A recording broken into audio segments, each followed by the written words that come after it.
We all ready for the show? Please make some noise along the stage. The one, the only Mr. Chris Stokes, everybody!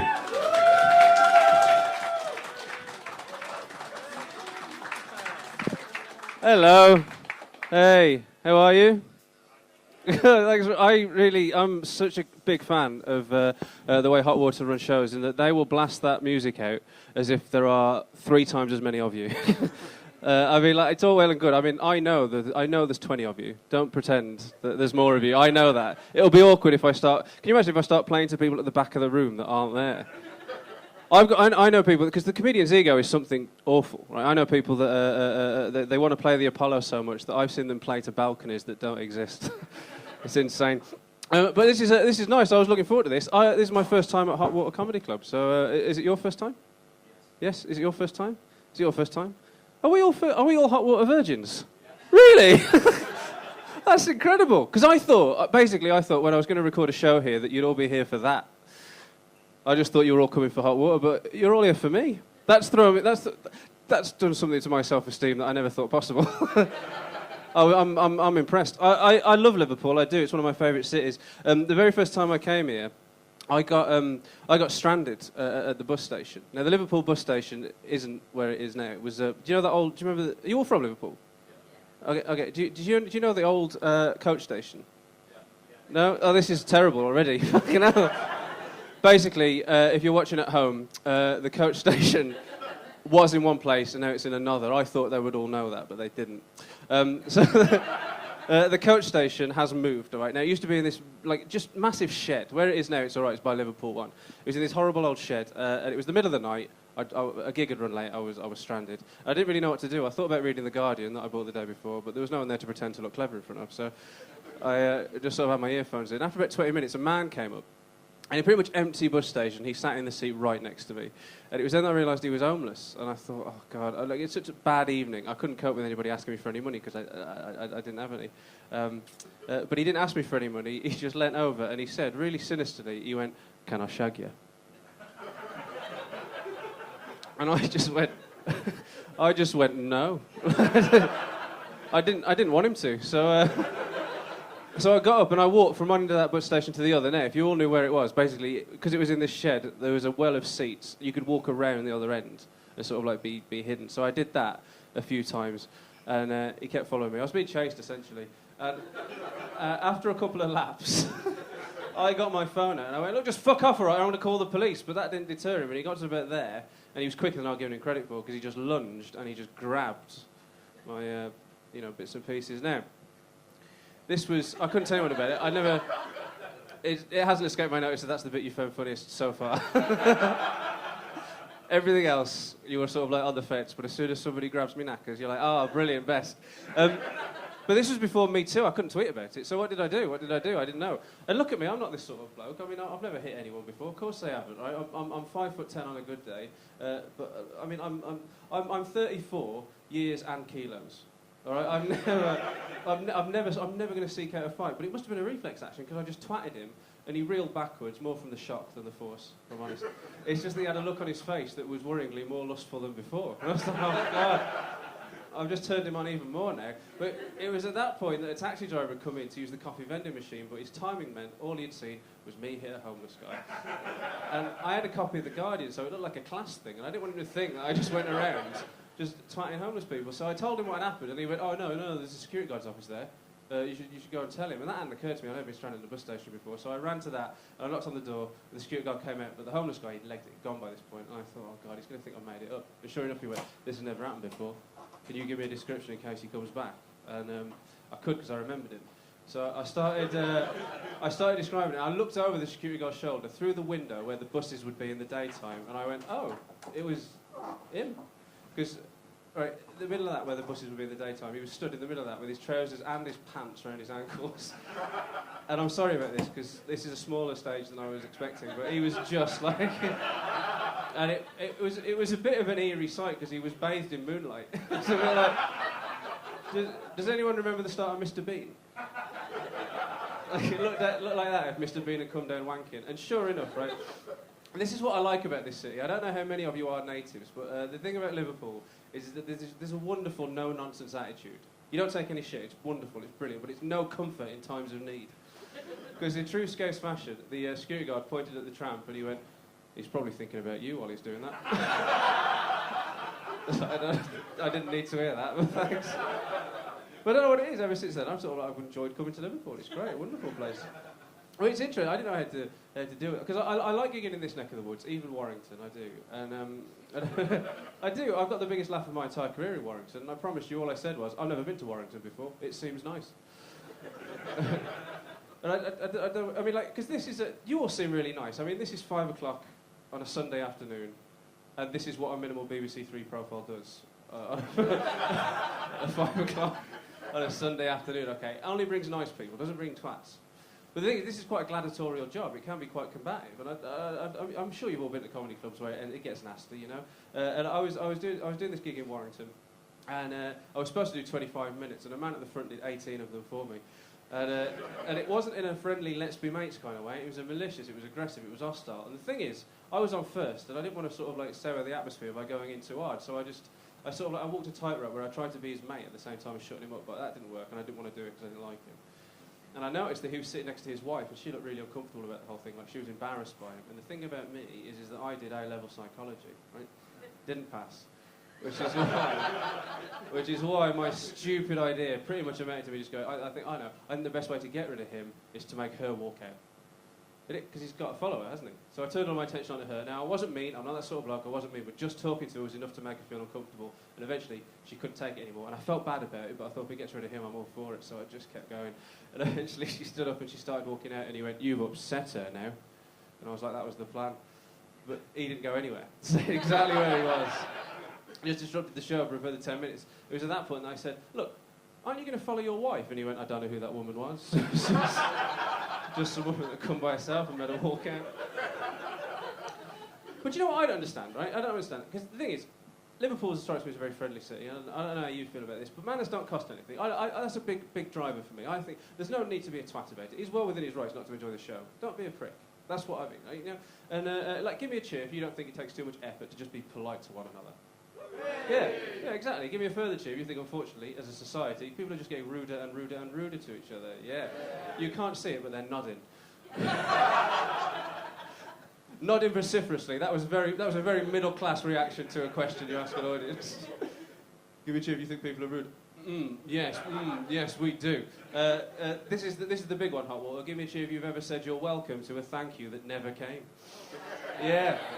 It's horrible, isn't it, when you hold the door open for somebody and they just breeze past you. You have that wonderful moment of righteous fury where you get to say to the back of their head, "You're welcome."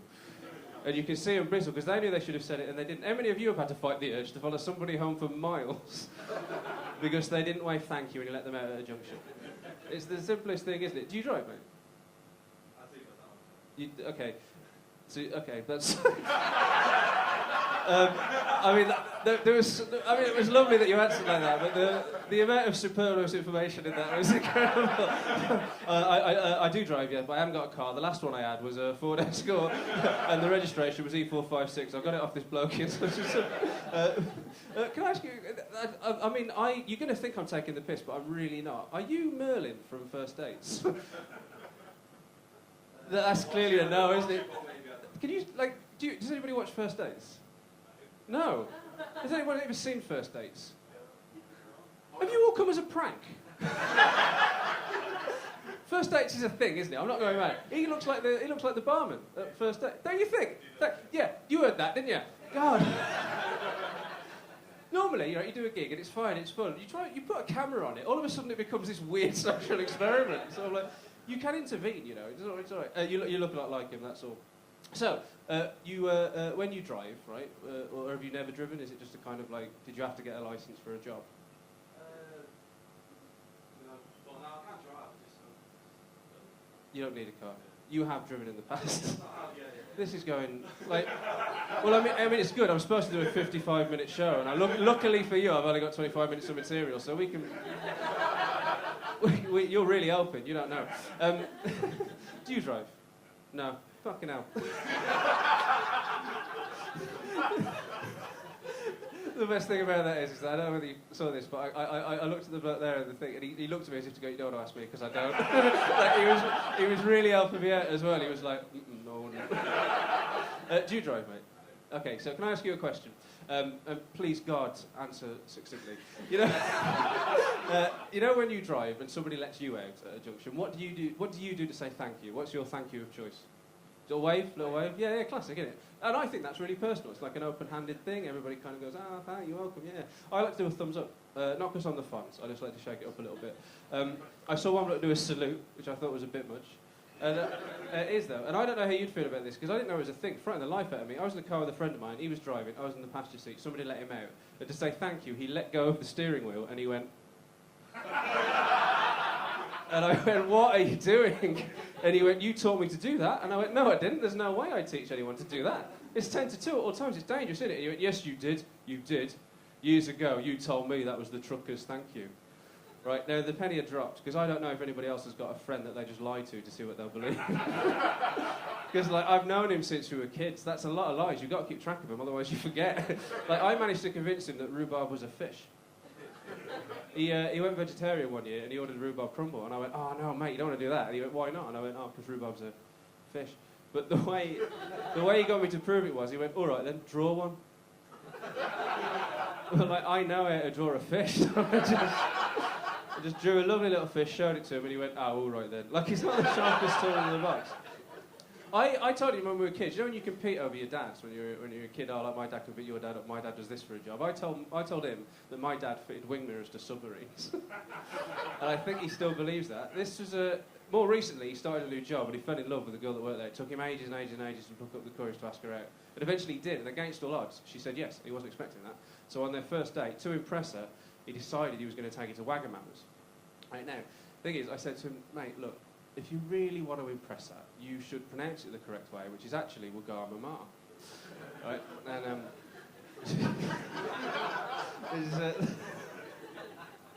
that got such a lovely response, that did, because more than any other audience I've played to, and I know that I make up 5% of the people in the room, but like any audience that I play to, normally they go, that's not how it's pronounced. But about half of you were going, have I been saying it wrong? It was a really muted response. Everyone was like, oh, crap, I've been pronouncing it Wagamama's, is it not? But I think they should pronounce it Wagamama. It flows off the tongue. Wagamama's is clunky. Wagamama makes it sound nice. Then I know he did it as well because he was really angry about it afterwards. He rang me up and he was like, oh, thanks very much, Chris. I sounded like a right idiot saying Wagamama all night. Cheers. Some friend you are. But then, as if it could get any better, he went, the joke's on you because we're going out again. And I said, oh, really, where are you going? And he went, Cafe Rogue. And I said, no, mate, it's Cafe Rouge. And he went, I ain't falling for that again. And he went, wow, beautiful. But the thing is, I couldn't work it out. I couldn't work out whether or not he was... Because everyone's got a thick mate, haven't they?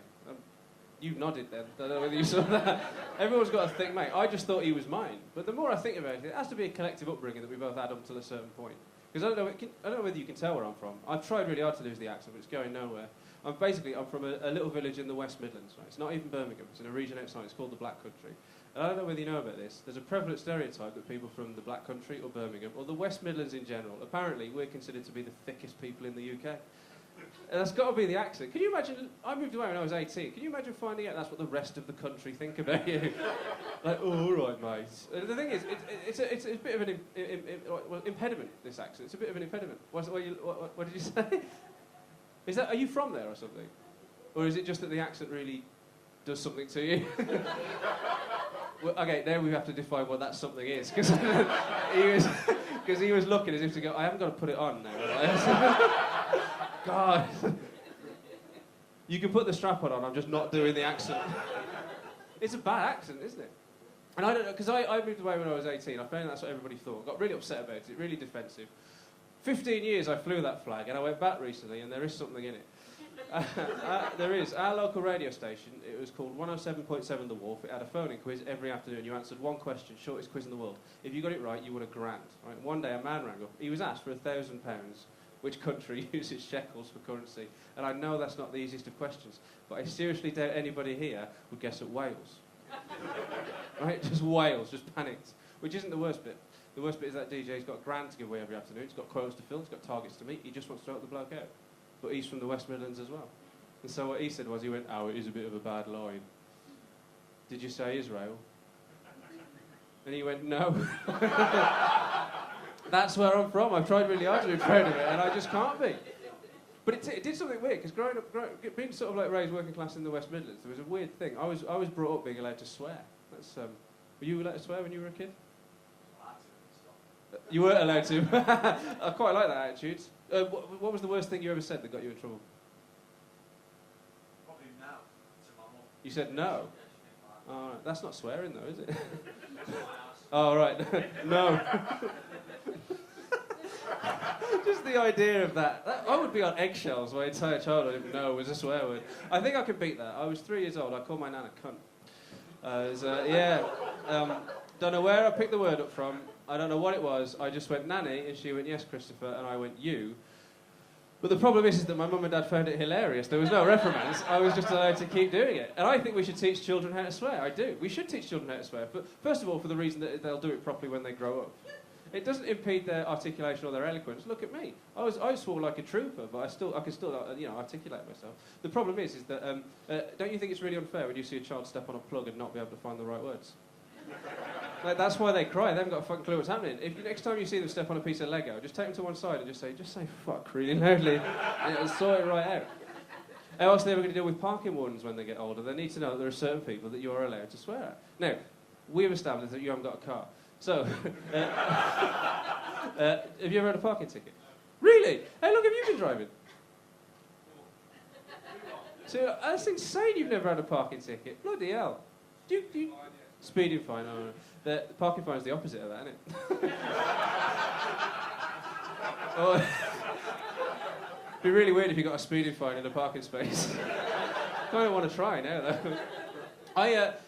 I've had a few parking fines, and the thing is, they've always been my fault. They have. I've either done something wrong deliberately, or I misread a sign. Right? It's always your fault. The problem is that you still feel hard done by. Like every time you get a parking ticket, oh, for fuck's sake, fuck. And I live in a commuter town now. I live in Hemel Hempstead. That means every time I need to get into the city, I have to drive to a train station. I have to park there, and there's never any spaces. Never any spaces. So I don't know how you'd feel about this. We've established that manners don't cost anything. If you had to park in a car park, there are never any spaces out because a white Range Rover is parked diagonally across 3 of them. Yeah. You were nodding then as if to go, that's how I park. Because no, I hate it. Manners don't cost anything. Now, if they're anything like me, you'll even know on someone's windscreen wiper, right? And if you haven't, I recommend it. It's exactly the same feeling as saying you're welcome to a thank you that never came. It's exactly that same sort of feeling. And I could have written anything on that note. I could have written, please be more considerate the next time you park in this car park. Every space helps every single commuter. Please be kind to your fellow man. Kiss. I didn't write that. I just wrote in bubble writing, twat. And I felt good about myself. That's why we swear. It's cathartic, it's expressive, it relieves pain. It's scientifically proven to relieve pain. So I got the train, I felt that good about myself, and then I thought, you know what? Manners are a two-way street, aren't they? Like, that car was parking at a train station, and it was a big old car. Maybe they had loads of kids, maybe they were late for their train, and they didn't have time to repark. Maybe they were going somewhere really sad. Maybe the last thing they need is to come back and see twat written on their windscreen wiper. And I decided that when I got back to my car, if my note was still there, I'd take it off. And as I was walking back to my car, I swung by the Range Rover, and I noticed that my note was still there. But somebody had added something to it underneath, and what they'd written was, I agree. That's why I've written you a ticket. And I went around just a lovely parking ticket. That's what I'm saying. Everybody hates parking wardens, but there are some legends out there. They know that everybody hates them. They're going to have fun with their job. I had to park in the centre of Birmingham once. Now, it wasn't London prices, but it was dear. It was £26 for the day. And I had no choice. I had to park there. That's where I had to park. But the machine was out of order, and there was only one. I didn't know what to do. It was before text parking. Couldn't get my phone out. So I was walking back to my car thinking, what am I going to do now? And then 90 seconds I've been gone, and there was already one of these vultures writing me a ticket. And I've been swearing since I could talk. That's 34 years of explicit vocabulary building up for this very moment. And I just let it all out in a concentrated stream of vitriol and abuse and poison at this poor bloke. And in true Brummy fashion, he just went, calm down, mate. This ticket's for £48, but if you pay it within 7 days, it's 24, which is cheaper than the day rate. And he said, and if you don't take it off, if you leave it on there, nobody else could write you a ticket, so you can park here for free whenever you like. And again, I couldn't work out whether, because the accent's a barrier, isn't it? Was he being friendly or was he being thick? It's hard to tell. I don't know. I couldn't tell. And you might be thinking, oh, why'd you go back then? Why'd you go back? Because I thought I'd escaped, you know, but I had to go back. It was out of a necessity. It wasn't by choice. Basically, what happened was that my marriage fell apart. And I know that you came in quite late, so you've missed a lot of setup. And unfortunately, the first full story you're going to hear is something tragic like that. But rest assured, it is a comedy show. You've built up the amount of people in the room exponentially, but it did feel like you walked into a meeting, didn't it? Like, who's going to be next talking about their woes? No, it's just me for the rest of it. And I thought I'd warm them up with nice bits about parking wardens and stuff, and then just really hit them with the heavy stuff, but all you're going to get is the sad stuff. What a shame. Are you a couple? How long have you been together? 18 months? All right. My next question would be, are you married? But you might be. I don't know. Just really seriously think about it. Like, because it's a big old thing, right? And it doesn't always work out. Are you married? How long have you been married? 6 years. Oh, okay. That's all I'm saying is that all I'm saying is that it's really great, isn't it? Now, but when it ends, like, it's so much better. You don't have to stay together either. This is it, because people talk about you getting divorced, and everybody goes, "Oh my God, I'm so sorry." I'm like, "Oh no, best thing that happened to me. Much better get out. They'd be stuck in a marriage she didn't want me in." Isn't it? Everybody always goes, "Oh no, I'm so sorry," but like, honestly, best thing that ever happened to me. If you're not divorced yet, I recommend it. It's honestly one of the best things. It's amazing. It is. It's like time travel. You get your future back. It's insane. And I mean, it wasn't upheaval. Of course it was. I used to have a juicer, and a wife, and I loved that juicer. And this isn't the worst bit, right? Because I don't want to cast aspersions, but I assume you're a little bit older than me, right? So have you been married before to other people? Yeah, okay, there we go. That makes a lot of sense, doesn't it? That's why you were laughing so much at the divorce thing. Divorce is the right thing to do. It means they got to get together. That's what I'm saying. But they're not sitting together, are they? That's really telling. You see, they've been married for 21 years and they've decided you're going between us. Because fucking hell. I think what it seems to me, I'm trying to get the measure of you, and it feels like you've decided on a Sunday afternoon you need to go somewhere that you don't have to be together, and as long as there's air conditioning, you're fine. That's all it is. So how old were you when you got divorced? 40. Oh, okay, that's not that much older than me. The problem is that because I look like this, and I don't know whether it's like an infantilisation of society or whether or not people are just living longer. Like 70 is not old anymore, 60 is not old anymore, 50 is not old anymore. What does that make 34? Like, do you know what I mean? Can you imagine going through a divorce where everybody you talk to about it just assumes you're joking? Like, they hear the words but they don't process the information, and I can see them getting all confused. I couldn't talk to anybody seriously about it because they'd be going, "Oh my God, he's getting divorced. That's going to have an impact on his exams." And that really puts a hamper on being able to get through something. Like, I was on a train the day after I had to leave our flat, and I got mistaken by an elderly lady to be the oldest son of the family that I was sitting next to. And I asked, can you imagine what sort of day that is? I've got all of my stuff with me. And I asked, and those parents were 37. But that means they were 4 when they had me. It doesn't give them enough time to meet, fall in love, get to know each other, decide the time is right to settle down and start a family. But you can't get into that with a stranger, can you? So I just said, "No, I'm not their son." And I kept looking out the window, and she said, "Cheer up, it might never happen." And now, admittedly, she didn't know what sort of day I was having, but that's an imposition with a stranger, isn't it? Like, how many people have ever said to you, "Cheer up, it might never happen," and the reason you're not particularly cheery in the first place, because it has already happened. It's a reasonable assumption if you don't know the person, isn't it? But they don't care. People don't care. They're just talking sound bites. As long as it sounds good, they'll say it. Doesn't matter what it is. Another one is, a stranger is a friend you haven't met yet. Fuck off. Fuck off. I'm not saying that's inherently false, but it's not a blanket truth either, is it? I've been mugged 4 times. And I haven't kept in touch with any of them. And that's despite knowing their new phone number off by heart. I just haven't made the effort. And I don't know what it is. Maybe it's because she transgressed the barriers of polite conversation. That's a big bugbear of mine. Maybe she crossed over into being rude, didn't like it. Or maybe it's because it was 11 o'clock in the morning, I'm British and I was on a train, so I'd had 5 beers. All right, maybe that's it. Train beers are a distinctly British thing. We've taken that to the rest of the world, you know. I've travelled the world. Train beers are us. That's us. We've done that. Like, it's Britain in a nutshell. I saw a bloke on a train, midday, go up to the woman behind the trolley and say, "How much for a can of Strongbow?" And she said £4.50. And he went, "Oh, don't suppose I've got a choice?"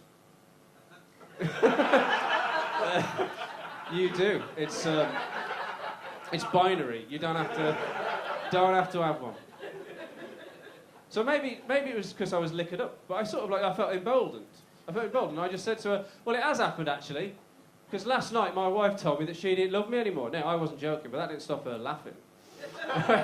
just right in my face. Because when people find out that I might be a little bit older than they thought, or they've put their foot in it, seriously, they don't backtrack. None of them do. They don't backtrack. She tried to play on. She tried to style it out because she was too embarrassed. And she went, oh, how long were you married? A fortnight?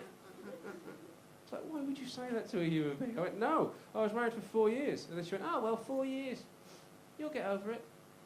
I'm like, oh, no, but it happened last night. You had all the information. Why? Why would you say something as heartless as that? And the thing that annoyed me most about this hot water is that this particular lady was in her mid to late 70s, all right? Not a crime in and of itself. It's just that she was sitting next to her husband, and that means, presumably, they'd have been married for 4 years at one point. So why didn't she use all that life experience that you're supposed to accumulate in nearly 80 years on the planet, translate that into the wisdom they all fucking say that they have, and talk to me like a human being? And as I was thinking that, her husband was looking at me, and he had the friendliest eyes I've ever seen. As if to go, oh, your wife's left you. Is it everything I dream it is? So it swings and roundabouts, doesn't it?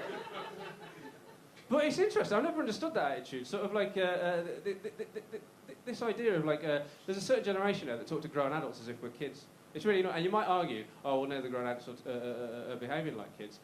I don't think that's true. I think it's sort of like most people are normal. It's just there's cunts around us. And it's the cunts that talk louder. And the cunts are the ones that decide they're going to then sort of like dictate how things are seen. Like, for example, like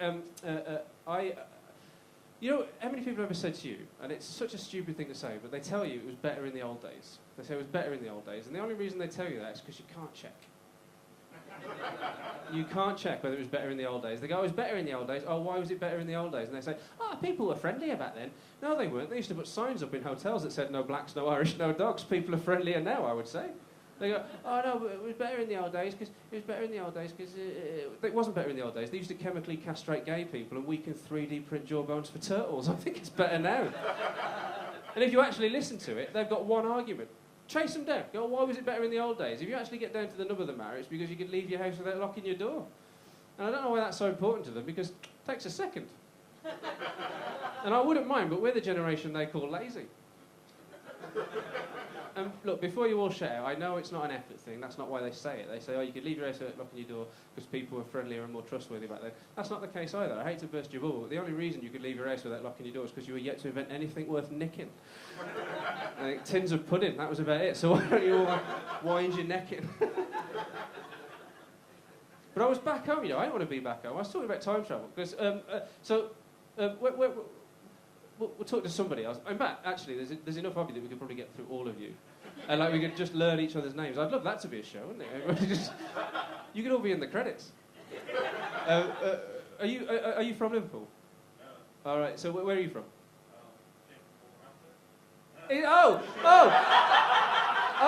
You came from Wolverhampton. All right. So you were just going to sit there and you were just going to go, I'm going to let him take the piss. So he already has that accent. And does it do anything for you or not? Or you have to put on a different one? Did you come from Wolverhampton? Can I ask, how old are you? Oh, right, okay. Oh, it might be... Oh, I'm going to sound like one of those twats now, but I was literally about to say I might be before your time. Basically, Wolverhampton's like one of the maddest cities. Because I was born there. There was a bloke. I don't know, because you're not that much younger than me, so maybe you will remember him, but about 25 years ago, he used to walk around Wolverhampton, he was dressed as a cowboy. Do you remember him? No? It's incredible. He got arrested once because Princess Diana came to visit, and he got arrested because her security staff told the police that they thought his guns were real. And what it meant was, it's the saddest press call I've ever seen in a local newspaper, because they arrested him and then they let him out. And they interviewed him in the Express and Star, and the quote is burned into my brain because he actually said, like, if you think you're walking around, you want to be a cowboy, he's dressed in all the gear and all of that, and they let him out, and he says to the Express and Star, I had to tell them that they thought my guns were real, but I told them they were from Woolworths. I just remember that. I wanted to clip it out, it's just burnt in my brain. He used to walk up to kids. He's not a cowboy anymore. You might argue he never was, but what I mean is he's not dressed as one anymore. But he used to walk up to kids outside church group, because like, we were waiting for their parents to come, and he used to saunter up to them like John Wayne, and he used to go, "Look at you. I used to be like you. I used to follow the Lord. Look at me now. I'm a cowboy." So you're from Wolverhampton. Do you ever go back there? Yeah. So, like, are you visiting Liverpool, or do you live? Oh, right. Okay. Oh, okay. Ah, well, we're going to get a simple answer out of one of you at some point, I think. The reason I ask is because I moved away about 15 years ago, and then when I went back, it was weird because if you leave somewhere where you're from and then go back again after a certain amount of time, you're like two different people. Because you're the person you are now, but you revert back to being the person you were when you left. It's so horrible. Like, I mean, listen, I don't want to shit on the place where you live, but I am from there and it's awful. You're not from Wolverhampton?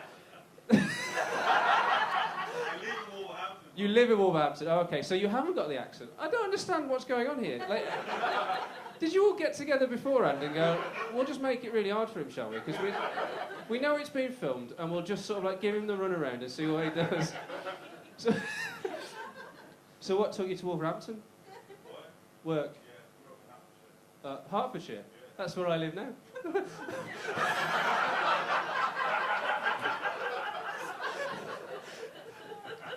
Do you know what? I know this is sort of like, this is ostensibly for the hot water subscription service. Now, this might not go on there now. But what I really like the idea of a stand-up comedy special, which is just a conversation from start to finish between the comedian and the audience. So, oh, where do you live? Oh, you went there for work, did you? That's insane. So, my next question will be, do you ever go back to Hertfordshire? Yeah, okay. And it's like a visceral form of time travel, isn't it? Because you revert to the person you were when you left. It's strange. Right, there we go. Brilliant. Move on. Because I was walking around, and it's like, first of all, it's depressing. But second of all, I thought I'd escaped. I didn't want to go back there, but then I had to go back there. And I was walking around, and it was this is how anxiety manifested itself. I was just digging my nails into my thumbs like that, and it was really bad. And I thought, oh, I'm going to have to sort this out. And this will give you an indication of what kind of place my hometown is like. Because I went into the pharmacy, basically just buy a plaster for a sore thumb. And the man in front of me in the queue had hooks for hands, which really put it into perspective, because he had no idea of the pain that I was in. And I don't know what he was buying. Hemorrhoid cream, I think, because I had to go for a walk and clear my head. No, it wasn't because I know Hans Harry. He's actually very nice. The reason I had to leave was because small community, everybody knows each other, right? And this was the conversation I overheard, and it just got in my head. I had to leave because the woman at the front of the queue was mates with the lady behind the till, and this was the conversation they had. The woman at the front of the queue, she said, I don't care. I think she's a fucking cunt. And then the woman behind the till said, how old is she now? And the first woman said, 11. And then the woman behind the till said, I don't care. I think you're a great mum. And I was like, okay, off I go. And so I went for a walk to clear my head. Now, where it's not very nice, but there's a really good canal system, isn't there? So I would go for a walk just along the canal because it was as pretty as it got around there. And I'd sit down on a bench. I'd just watch the world go by. And then one morning, over the other side of the canal, I saw a little baby seagull with a broken wing. Right? Now, bearing in mind what I was going through and why I'd gone home, I didn't just want to help that seagull. I identified with it. I was like, I know what that seagull's going through. Maybe if I help that seagull, maybe I'll be all right. So I rang the RSPCA. And you might be thinking, why didn't you ring the RSPB? Well, I'll tell you why. It's because the RSPB, they rehome birds, they've got sanctuaries, they put them in. But if you've got an injured one, you have to ring the RSPCA. And the only reason I'm telling you that is because someone always shouts it out and I want to head it off at the pass. Right, so you ring the RSPCA. Now, unfortunately for me, I got through to the West Midlands switchboard, which did nothing for the stereotype, because I said to her, hello, I'd like to report an injured seagull. And she said, you'd like to report a ninja seagull? I was like, you're the RSPCA. What is it more likely? If I'd seen a ninja seagull, I'd ring my friends. Furthermore, if I'd seen a ninja seagull, it wouldn't be a very good one. Because yeah, their remit is stealth, isn't it? They spend all their time training not to be seen. If you see one, rubbish ninja. And I wish I was making this up because she then said, yeah, but you said it was a baby, so maybe it was learning. The RSPCA. And I don't know whether you ever do this, because I do it all the time. You know when you find yourself drawn into other people's stupidity? That was an argument I didn't want to be in. Now that I was in it, I wanted to win it. And so, against my will, I like to think of myself as fairly intelligent, but against my will, I heard myself saying to it, yeah, well, if it was learning, it would have a sensei. And I didn't see one. And she said, that's because the sensei would know what it was doing and you wouldn't. And I was like, fucking hell. It took ages. And so I was walking around, I was like, what am I going to do? I thought, I know what I'll do. I'll go and see my friend Adam. He always cheers me up. Like, tell him a lie or something, see if he still believes it. I managed to convince him once, because I didn't want to go around his house when I was a kid, because it smelled. That silence is either like, that was really cruel, Chris, or it was like, we all had friends like that. It wasn't cruel, his house just smelled, it was weird. It didn't smell bad, it just smelled weird, didn't want to go there. And so to get him to come to my house all the time, I managed to convince him that I lived closer to him than he did to me. And I still think he believes it, I don't know. And so I thought, I know, I'll go and see him. But I haven't seen him for ages and ages I haven't seen him. And like to the point where, and you know when you just sort of like, this is, again, you revert back to being the person you were when you left. I hadn't seen him in such a long time, to the point where he forgot he had to break the ice. So when I saw him, and he came up to me, and he didn't say hello, I forgot to say that. He just went, do you remember Imogen Rathbone from school? And I went, yeah. And he went, dead? What? And then he went, do you remember Adam Collins from school? And I went, yeah. And he went, dead? And I went, what happened? And he went, oh, both killed themselves. One on purpose, one by accident. Have you been? I was like, you can't do that. Ease me in, you idiot. And so I thought, oh, yeah, I'll go and see him. And in the end, I thought I didn't want to go around his house because it smelled. So I gave him a ring, and I said, "Oh, come and meet me in town." He said, "Where shall I meet you?" And I said, "Alba Road, which is all bar one." And so that's where we went. But listen, I don't want to, because you might be thinking, I don't want to ask a personal question. But I mean, actually, that's a lie. Of course I do. But I don't really want to put you on the spot. But people break up for myriad of different reasons. Marriages don't work out for a lot of them. And I think the main one that it didn't work out for us because I was a dog person, she was a cat person, right? And it's hard to make that work. We compromised and got a cat, but we weren't never gonna be viable. So we split up, and then I was never allowed a pet when I was a kid. But now that I'm my own man again, finally, for the first time in my life, at the age of 34, finally got a dog. Thanks, thank you very much. Give it to you if you've got a dog. Oh, okay. That's I heard the woman who I share a dog with shout there. That was very interesting. But I love my dog. I love my dog. I rescued my dog. Didn't get her from a puppy. I rescued her. I rescued her from Serbia, which is wasn't on purpose. I just happened to rescue a dog that came from Serbia. And if you ever rescued a dog, it's really weird finding the balance because you don't know what they've been through. You can't ask them. They don't do what you tell them. They're a bit stupid. I thought it was the language barrier. I thought that she'd have learnt all of her commands in Serbian and not in English. So I was like, oh, this will take a while. She's got to learn a new language. I'd put food down. She wouldn't eat it. I was like, that's the one thing you've got to do, you moron. I just thought she was stupid. Just eat that, you idiot. You've got to eat the food. And that's what dogs do, innit? They just put food down and they fucking eat it. She wasn't. I was like, oh my God, I've got a broken dog. Got a broken dog. But if you've all got dogs, you know what she was doing. Because we like to say, oh, we're their masters, but that's not true. They're ours. Like they're in charge of us. They're arch manipulators. And you know what she was doing? Basically, she was waiting for me to put down food that she actually liked, and then she would eat that. And then when I did that, she'd eat it. She'd numb it up. She'd have a smug look in her face, and she'd look at me as if to go, "If I die, you no longer have a dog." Like that's. See what I mean? They're in charge of us. And we're so arrogant as a species that we sort of like think, oh, we can never be manipulated by animals. Of course we can. They speak a language we don't. Like, for example, you know when we tell ourselves, and it's really arrogant, that we're one of the few species on the planet that have sex for pleasure. That's what we tell ourselves. That's monumentally arrogant. Because it implies that all of the other animals are having a conversation, deciding the time is right to settle down and start a family. Innit? What's likely to happen is that sex is an urge and it feels nice to get us to do it. And the baby's a byproduct. A byproduct that nature and biology makes us cope with, but still a byproduct nonetheless. Everybody just wants to get their end away. The baby happens. So when we take our kids to the zoo and we go, there's the mummy monkey, there's the daddy monkey, and there's the baby monkey, we are telling them a fundamental lie. Because that daddy monkey is in that cage going, fucking hell. God, I'm pregnant. I'm only 3. And it's the same with dogs. It's the same with dogs. We've got a relationship that goes back with them for 15,000 years. Right? We call them man's best friend, and we like to tell ourselves that we're in charge of them. And the story we tell ourselves is that 15,000 years ago, we were able to domesticate them over time because we saw a pack of wolves, and one of us had the bright idea to go, yeah, I reckon if we throw some food at them, they're going to eat that. They're not going to be hungry, so they won't attack us. And then if we kept it up, we could condition them into thinking that it's a reward. So eventually we could get them to pull that or do a little rollover. And if we kept that up for 15,000 years, we could build up a bond between our species that could one day come to be determined as best friends. Everybody up for that? And we've all gone, Steve, you're a genius. And I'm not saying that didn't happen. But what I am saying is that love between human beings and dogs goes both ways.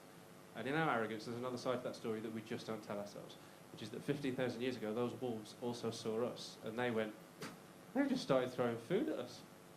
We never have to hunt again. I mean, occasionally, yeah, we might have to pull something or do a little rollover, but we're set for life. And if we kept it up for 15,000 years, we could build up a bond between our species that could one day come to be determined as best friends. Everybody up for that? And the wolves would have gone, Alan, you're a visionary. And then something would have occurred to the wolves that didn't occur to us. And those wolves would have seen how much further they could push the deal in their favour. And one of those wolves would have gone, yeah, let's do it. And I reckon if we play our cards right, in 15,000 years, I bet we could get them to pick up our shit. Isn't that also likely to have happened? And it's interesting because now I know that, I won't let her get away with it, so now I am in charge, yeah, me. But I walk my dog. Were you aware there's such a thing as dog racists? No, okay. I will clarify that, because when I was in Sheffield, I went, oh, you aware there's such a thing as dog racists? And the man at the back went, yeah, I go every Sunday. And I'm like, no, that's not what I asked. That's not what I asked, dog racists. No, what I mean by that is that there's this woman, I don't know her name, but I know that she walks a poodle named Lola, right? But the first time she met my dog, she went, oh, he's lovely. And I felt the need to go, it's she, actually. And then she went, oh, what's her name? And I said, it's Tilly. And she went, that's a beautiful name for a dog. How old is she? And I went, she's 2. And she went, no. How long have you had her? And I said, only for 6 months. And she went, how come only for 6 months if she's 2? And I said, oh, it's because she was born in a kennel and she spent 18 months in that kennel. And she was really badly treated, and even though she was healthy, they were going to put her down, they were going to kill her, so I rescued her, and I gave her a home, and she went, it's so wonderful that you would do that, because they're so wonderful. I mean, I don't know if people can find it in their heart, and they don't treat these beautiful animals as badly as they do. They just want to love and meet up, and to be able to look them in the eye, and go them like they're a bit of rubbish, and there's nothing fundamentally wrong with you, that you've been being offensive from the very corner of your heart, and you don't, they've got them, they don't mean anything, they've got these things, you know, boys have verbal commands, and we've got a relationship.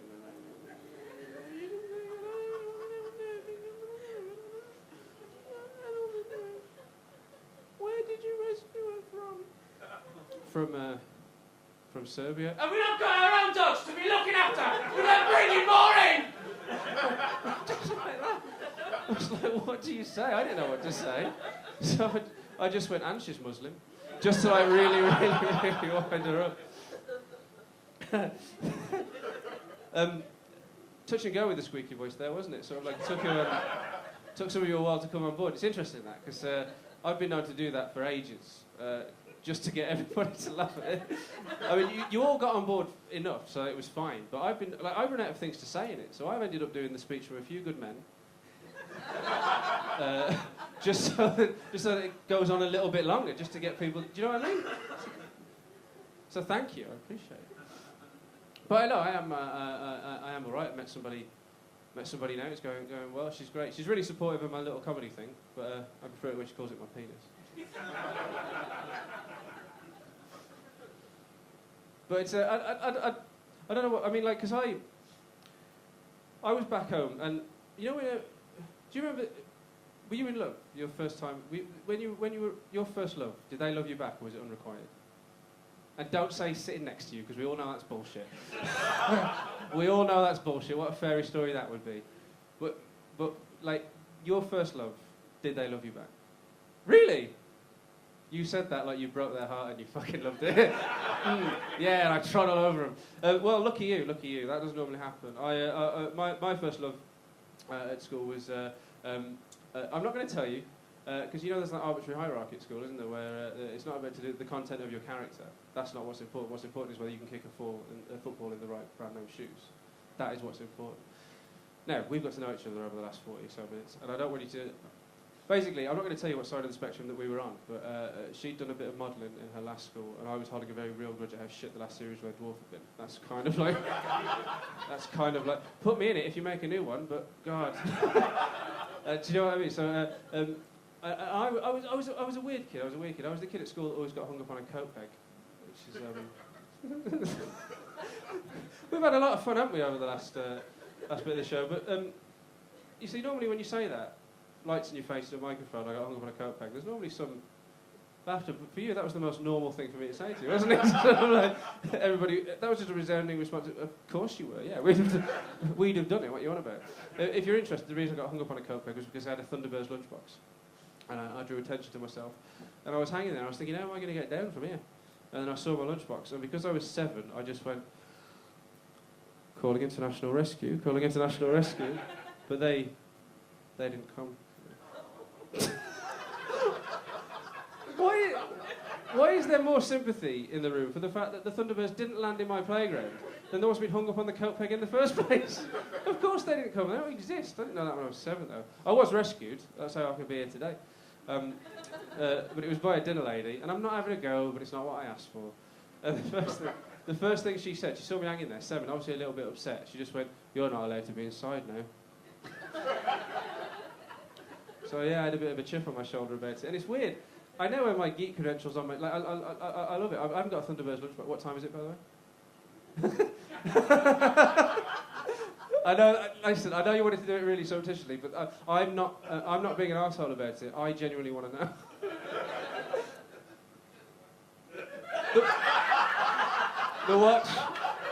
The watch doesn't work. So what that was purely symbolic, wasn't it? That was the most passive-aggressive heckle I've ever had. It's almost like you had a bet before you came in. It'd be like, I'm going to heckle him without opening my fucking mouth. And he's going to be like, go on then, whatever. That was good. So, you would... That was almost... Actually, I'll tell you a lie. That's not the most passive-aggressive. That's what a passive-aggressive heckle is, right? I did get one where... the show, I wasn't overrunning, other people before me had, and the show was about to kick out because they needed to put another show in beforehand. And so the sound person, I said, give me a cue when you want me on stage. Right, so he gave me a cue, but it was the sound effect of crickets. That's worse than that, I think, because everybody heard the crickets. What time are we on?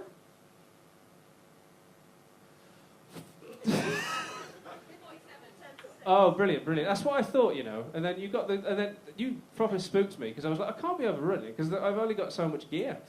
That's crazy. I don't want to ask. I mean, listen. I really don't want to make you feel uncomfortable. But if you had to pick a jock or a nerd, which one would you say you were? Nerd, exactly. But that's the better side, isn't it? It just means you grow up to be a better person. It does. Like if you walk through school being a jock and everybody throws themselves at you. Like you go through life, you turn into a twat. I think if you have to work for it and stuff. Like I was got hung up on a coat peg when I was a kid. I had no teeth when I was a kid. That's weird, isn't it? There's a reason. They didn't get knocked out or anything. I had a gum disease when I was in the womb, which is and thanks for reacting maturely at that. Because I said it once at a gig. And I said, when I was in the womb, everybody started going, as if they didn't know how mammals reproduce. But like, you're all aware of the fact that we came from our mothers, aren't you? You all know that. Okay, good. So when I was gestating, right, which is, we've all done it. When I was gestating, I had a gum disease. And my milk teeth were okay, but my grown-up teeth were going to be a car crash. So as a corrective measure, I had to have all my teeth out when I was 8. So can you imagine, when you lost a tooth and you went into school, can you imagine going in with no teeth? That's how and the reason is that I can trace a line back from here to my dentist. Here's why I do this as a living, all right? Because he was a terrible dentist. He used to tell me a joke to try and make me feel at ease because kids were frightened of him. So every time I went, he'd tell me a joke. And he told me what is, to this day, still my favourite joke. And I'll tell it for you now. The joke is, 2 orange balls are rolling down a hill, and the first orange ball says to the second orange ball, what's your name and where do you come from? And the second orange ball says, I'm not going to tell you that. You could come around and steal my washing. Right, and that's it. And the reason I liked it so much is because, you know, when you're a kid, you sort of like, it's knock knock, who's there? It's always set up punchline. That joke made me realise that comedy could be like jazz, could be whatever you wanted. The joke is on the person listening to the joke expecting a punchline. that blew my tiny little. I was off my tits and anaesthetic as well. That helped because I had to have all of my teeth there. That's not just local anaesthetic. That's general. I was put under, and I was put under. They were worried about me. I was under for so long, and I don't care how good you think your dentist is. There's no designated area for unconscious children to come around later, because I'm convinced I woke up in a broom cupboard. It's like there was a slippery floor A board. There was a mop. The dental nurse was there, and I think she could have handled this better. Because I woke up, and the first thing she said was, "Oh my God, are you all right?" And my mum was there. She started to panic. I started panicking. And the thing is that my foot really hurt. I came out from under the anaesthetic, and my foot had hurt. And so I said, "Oh, my foot's really hurting, actually." She went, "Oh, that shouldn't happen." But she didn't phrase it like that. She kind of went, "This is unprecedented. This is the, oh my God." And then she said to me, if his foot's still hurt, this is still happening. If his foot hurts, you've got to take him to the hospital, because this could be serious. He could lose that foot. And I was like, I'd just come round. I'd lost all my teeth. I was going to lose my foot. And so I got into the car. My foot was killing me. Worst pain I've ever experienced. Crying my eyes out, thinking I've got to go to the hospital. Got home, limped from the car to the front door. So much agony, thinking, "Oh God, this is it. I'm going to die." Came in, took my shoes off. Tell me if you think this is weird. The reason that my foot was hurting was because my dentist had put all of my teeth in my sock. That is a joke. But the thing about that, it's weird, isn't it? But the thing about that is that, you know, when they were all freaking out about why my foot was hurting, he knew. He could have easily said something. I don't know whether it was either professional embarrassment, right, where he was like, "Oh my God, I can't admit this," or whether he was going, "No, if I tell them now, it's going to be really funny later." Either or. And so because of that, I used to tell them, I used to tell my orange ball joke all the time. No one would ever laugh at it. I was never the class clown. That was Gregory Drake, and he fits conservatories now. So, noble profession, but it's not what he wanted to do, and I take great pleasure in it.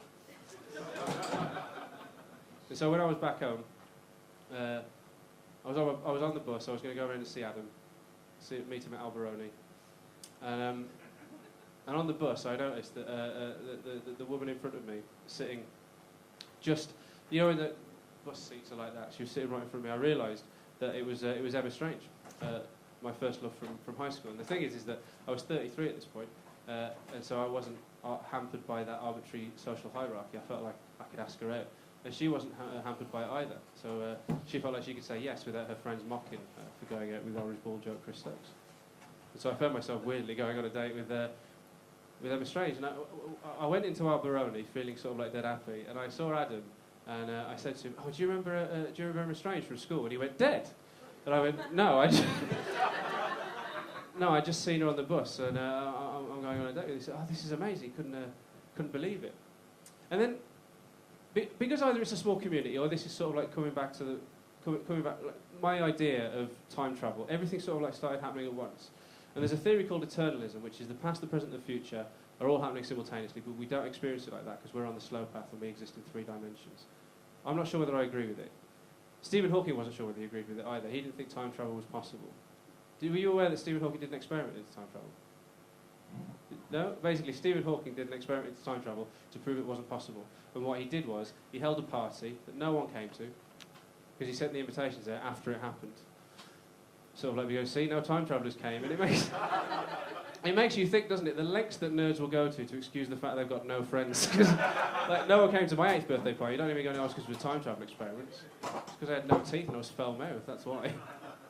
And so, when I was telling Adam this, a bloke came over, because it's a small community, and like, you know, I know I'm not a big deal, clearly, this has been established. But like, if you end up doing this for a living, it doesn't matter to what level, you sort of do a bit of telly, a bit of radio. People at school, they find that out, and then they want to come and talk to you.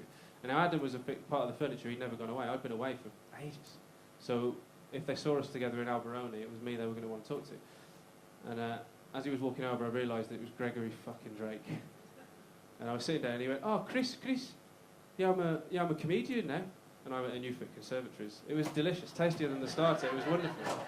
And he said, what he said next, right, is probably why I haven't spoken to Adam since then. I always thought me and Adam were tight.